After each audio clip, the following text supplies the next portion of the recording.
রাজধানীর মিরপুরে শাহালি মাজারে হামলার ঘটনা ঢালাওভাবে বিরোধী দলের ওপর দোষারোপ করা হচ্ছে বলে অভিযোগ করেছেন ওই এলাকায় ঢাকা ১৪ সংসদ সদস্য ব্যারিস্টার আহমেদ বিন কাসেম আরমান।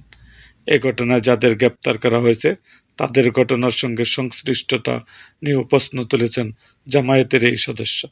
তিনি বলেন, এই হামলার ঘটনায় ফুটেজে যাদের কোনো অবস্থান নেই এমন লোককে গ্রেপ্তার করা হয়েছে। বিশেষ করে ওই এলাকায় আমার নির্বাচনে যারা সক্রিয় ছিলেন তাদের গ্রেপ্তার করা হচ্ছে। রবিবার ১৭ মে আন্তর্জাতিক অপরাধ ট্রাইব্যুনাল প্রাঙ্গণে সাংবাদিকদের প্রশ্নের জবাবে সংসদ সদস্য আরমান এসব কথা বলেন।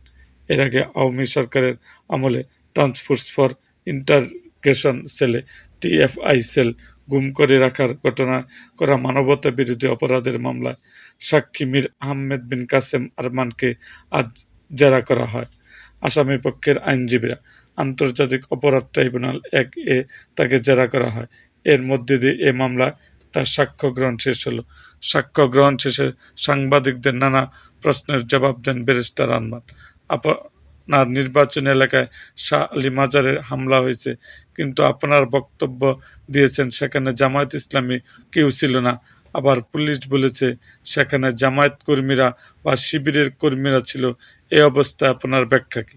এমন প্রশ্নের জবাবে মাজারে হামলার নিন্দা জানিয়ে সংসদ সদস্য আরমান বলেন, সরকারের দায়িত্ব সব ধর্মীয় স্থাপনার নিরাপত্তা নিশ্চিত করা। এই জায়গায় সরকার ব্যর্থ হয়েছে।